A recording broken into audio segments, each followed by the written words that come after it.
சக்தி TV தூக்கு போட்டு சாகவும் என்று அர்ஜுனா ராமநாதன் அவர்கள் முகநூல் பதிவு ஒன்றினை பதிவிட்டிருந்தார். ஏன் அவர் பதிவிட்டார்? அதன் பின்னணியில் இருக்கின்ற காரணம் என்ன?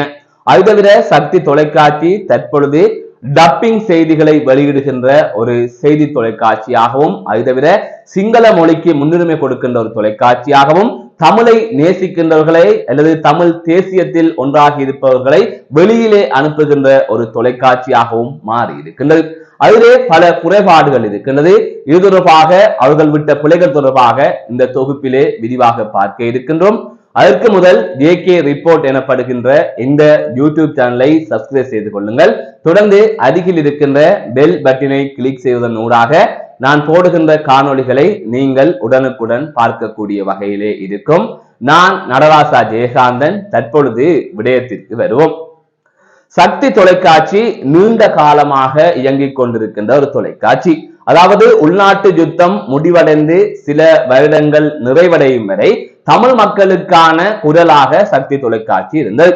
ஆரம்ப காலத்திலிருந்து, அதாவது இங்கே விடுதலை புலிகள் அமைப்பு இயங்கிக் கொண்டிருந்த காலப்பகுதியில் இருந்தே என்னென்ன நடக்க இருக்கின்றது, விடுதலை புலிகள் செய்த சில விடயங்கள் என்ன, அந்த ஒப்பந்தத்தில் இருக்கின்ற குறைபாடுகள் என்ன, விடுதலை புலிகள் தமிழ் மக்களுக்காக என்ன விடயங்களை கொண்டு செல்கின்றார்கள், விடுதலை புலிகள் அமைப்பு என்ன செய்து கொண்டிருக்கின்றது என்பது தொடர்பாக சிங்கள மக்கள் மத்தியிலும் கொண்டு சென்ற ஒரு ஊடகமாகவும், அதை தவிர முக்கிய பேச்சுவார்த்தைகள் தொடர்பாகவும் முக்கிய தகவல்களை வெளியிட்ட ஒரு ஊடகமாகவும், முழுக்க முழுக்க தமிழர்களுக்கான ஒரு ஊடகமாக, தமிழர்களின் உயிர் நாடியாக இருந்த ஒரு ஊடகம் தான் சக்தி தொலைக்காட்சி. ஆனால் அது இன்று எப்படி மாறி இருக்கின்றது என்பது தொடர்பாக இதிலே நாங்கள் பல விடயங்களை பார்க்க இருக்கின்றோம். அதற்கு முதலாக சிறு வயதிலிருந்தே நான் சக்தி தொலைக்காட்சியை பார்த்தேன். ஒரு காலகட்டத்தில் சக்தி தொலைக்காட்சியில் பணியாற்ற வேண்டும் என்று எனக்கு சிறு வயதிலே தோன்றியது. ஆனால் வளர்ந்ததன் பின்னர் நான் ஊடகத்திற்கு வந்தால் போது சக்தி தொலைக்காட்சியை பார்க்கின்ற போது கடைசி வரை இதற்குள் போயிடக்கூடாது என்கின்ற ஒரு நிலைப்பாட்டுக்கு நான் மாறினேன்.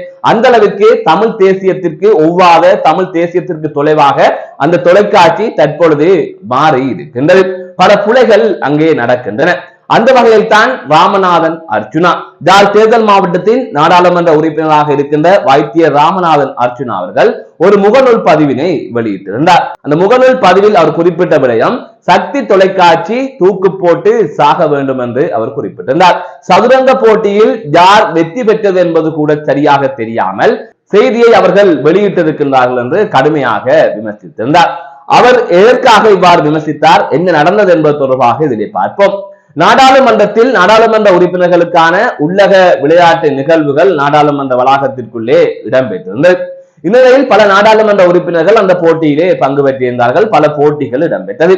அதில் ஒன்றுதான் சதுரங்க போட்டி. இந்த சதுரங்க போட்டியில் வெற்றியாளராக வந்தவர், அந்த போட்டியில் வெற்றி பெற்றவர் நாடாளுமன்ற உறுப்பினர் அர்ஜுனா ராமநாதன் அவர்கள். ஆனால் அவர் அங்கே பரிசு பெறுவதற்காக போகவில்லை, அதனை புறக்கணித்து விட்டார்.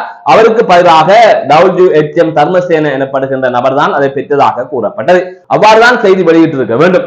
ஆனால் அங்க என்ன நடந்ததுன்னு சொன்னால், WHM தர்மசேன அவர்கள் தான் வெற்றி பெற்றவர், சதுரங்க போட்டியில் அவர்தான் வெற்றி பெற்றார் என்று சக்தி தொலைக்காட்சியில் வெளியிட்ட செய்தியிலே குறிப்பிடப்பட்டிருக்கிறது.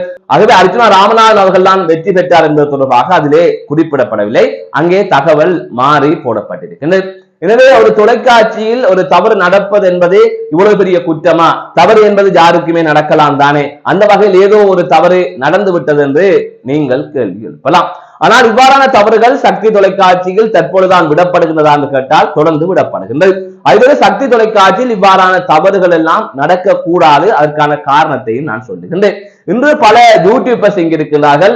அவர்கள் சிலர் சரியான தகவல்களை தெளிவாக வெளியிட்டுக் கொண்டிருக்கிறார்கள். அதாவது அந்த விடயத்திற்காக விசாரித்து நுணுக்கமாக பார்த்து அந்த செய்திகளை வெளியிடுகின்றார்கள். அவர்கள் கொஞ்சம் நிதானமாக செய்தி வெளியிடுவதால் அந்த செய்திகள் கொஞ்சம் பழைய செய்திகளாக, அதாவது உடனே வராது, கொஞ்சம் தாமதமாகித்தான் வரும். அதை மக்கள் ஏற்கவும் மறுக்கின்றார்கள். அது வேறொரு கதை. அப்படி இருக்கின்ற போது சக்தி தொலைக்காட்சியில் பணியாற்றுபவர்களின் எண்ணிக்கை என்பது மிக மிக அதிகம். உலகம் முழுவதும் அவர்களுக்காக செய்தியாளர்கள் இருக்கின்றார்கள், அதாவது ரிப்போர்ட்டர்ஸ் இருக்கின்றார்கள். ஒரு விடயத்தை அவர்கள் ரிப்போர்ட்டர்ஸ் ஊடாக உறுதிப்படுத்திக் கொள்ள முடியும். நாடாளுமன்ற செய்தியாளர்கள் என்றும் சக்தி டிவி சார்பாக நாடாளுமன்றத்திலே இருக்கின்றார்கள். அப்படியெல்லாம் இருக்கின்ற போது ஒரு தகவலை புலையாக விடுகின்றார்கள். அதை தவிர அதை சரிபார்ப்பதற்கு பல பேர் இருக்கின்றார்கள். சக்தி தொலைக்காட்சியின் நியூஸ் பஸ்டின் செய்தி பணிப்பாளராக கோகுல் இருக்கின்றார். ஆகவே இவ்வாறு எத்தனையோ பேரை தாண்டித்தான் அந்த செய்தி வெளியிடப்படுகின்றது. சாதாரணமாக ஒரு இணையதளத்தை நடத்துபவர்கள் போலயோ அல்லது ஒரு யூடியூபர்ஸ் போலயோ அவர்கள் கலைத்து விட முடியாது. ஒரு தேசிய தொலைக்காட்சி, இவ்வளவு வளங்களை கொண்டிருக்கின்ற ஒரு தொலைக்காட்சி, எத்தனையோ பேர் நீங்கள் பணியாற்றுகின்றீர்கள். அப்படி இருக்கின்ற போது ஒரு புலையை கூட நீங்கள் விடக்கூடாது. ஆனால் நீங்கள் பல புலைகளை விட்டுக் கொண்டு வருகின்றீர்கள். அந்த வகையில் சக்தி தொலைக்காட்சியில் பிரதானமாக ஒரு புலை ஒன்று நடந்தது.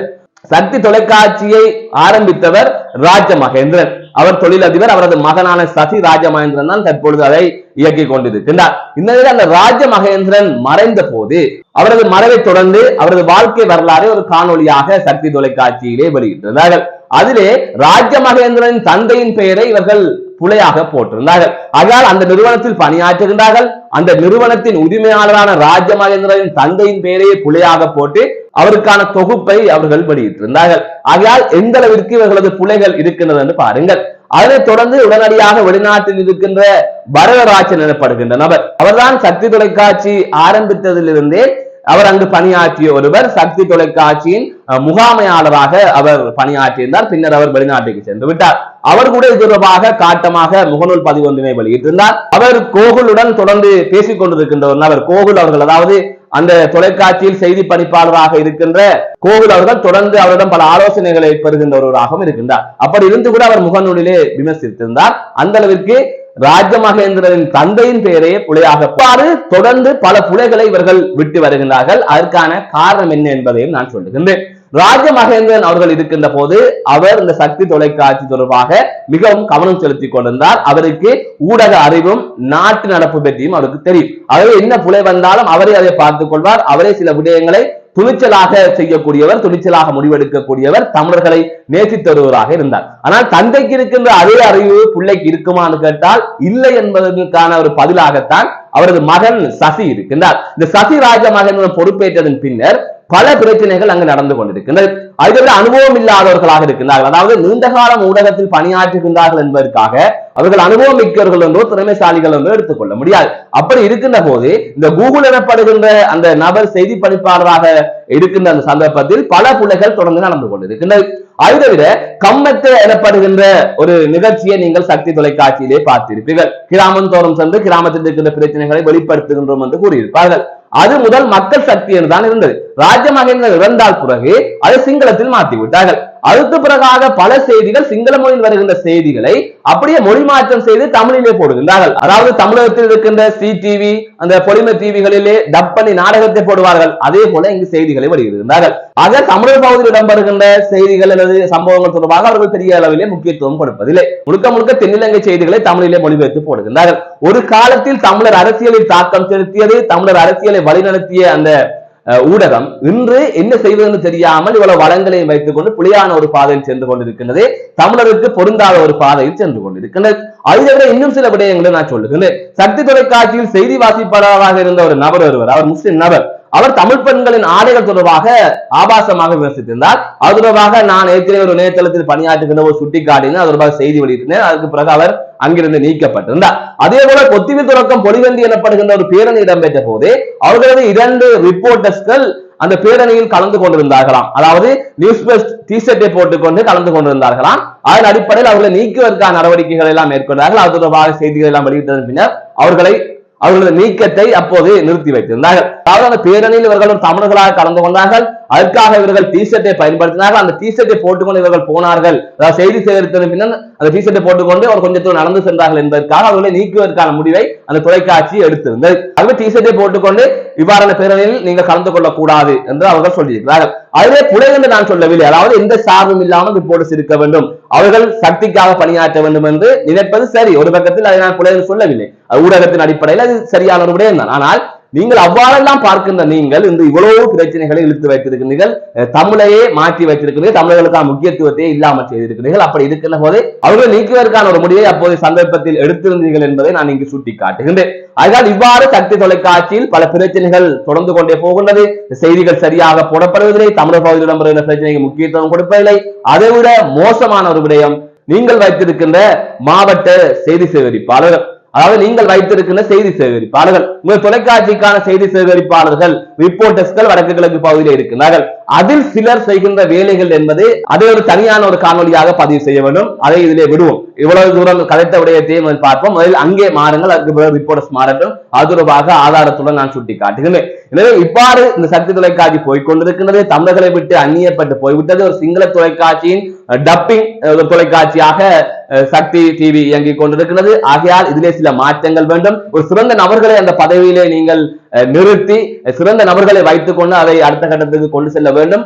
அந்த உரிமை, அதை பற்றி கலைப்பதற்கான உரிமை எனக்கு இருக்கிறது. சிறிய வயதிலிருந்து தொலைக்காட்சியை பார்த்து வளர்ந்தேன். ஒரு தமிழ் தொலைக்காட்சியாக இயங்கிய தொலைக்காட்சி, அது மக்களின் தொலைக்காட்சி என்கின்ற அடிப்படையில் இந்த விமர்சனங்களை நான் வைக்கின்றேன். அதுவே இன்னும் ஒரு முக்கியமான விடயத்தை சொல்லுகின்றேன். இந்த கூகுள் எனப்படுகின்ற அந்த செய்தி பணிப்பாளராக பணியாற்றுகின்ற நபர் சக்தி தொலைக்காட்சியின் ரிப்போர்ட்டராக இருந்த ரவி அவர்களை எந்தவித காரணமும் சொல்லாமல் நீக்கியிருந்தார். ஒரு பிரச்சனை ஒன்று இடம்பெற்றுக் கொண்டிருந்த போது விவசாயிகளுக்கு சார்பாக அவர் செய்தி சேகரிக்க முனைகின்றார் என்கின்ற அடிப்படையில், அதாவது பாதிக்கப்பட்ட தரப்புக்கு சார்பாக அவர் முனைந்தார், அவருக்கு வேண்டப்பட்ட தரப்புக்கு ஆதரவாக அவர் செயற்படவில்லை என்பதற்காக எந்தவித காரணமும் இல்லாமல் நீங்கள் கொஞ்ச நாளைக்கு விலகியிருங்கள் என்று சொல்லி அப்படியே நீக்கிவிட்டார்கள். அதாவது இவ்வாறான பல அநியாயங்களை பாதிக்கப்பட்டவர்களுக்கு சார்பாக அவர்களை இருக்க விடாமல் பல பிரச்சனைகளை செய்து வருகின்றவர்களாக இந்த சக்தி தொலைக்காட்சியினர் இருக்கின்றார்கள். ஆகையால் இது ஒரு அறிவார்ந்தவர்களிடமும் ஒரு தமிழ் தேசியத்தை நேசிக்கின்ற, தமிழ் தேசியத்தை புரிந்து கொள்ளுகின்ற, தமிழ் விடயங்களை அறிந்து கொள்கின்ற ஒருவரிடம் இந்த தொலைக்காட்சி, இந்த செய்தி பிரிவு செல்ல வேண்டும் என்கின்ற ஒரு ஏக்கம் பலரிடம் இருக்கின்றது. அதன் அடிப்படையில் தான் இதிலே நாங்கள் கூறிக்கொள்ளுகின்றோம். மீண்டும் காணொலி சந்திக்கின்றேன். நான் நடராசா ஜெயகாந்தன்.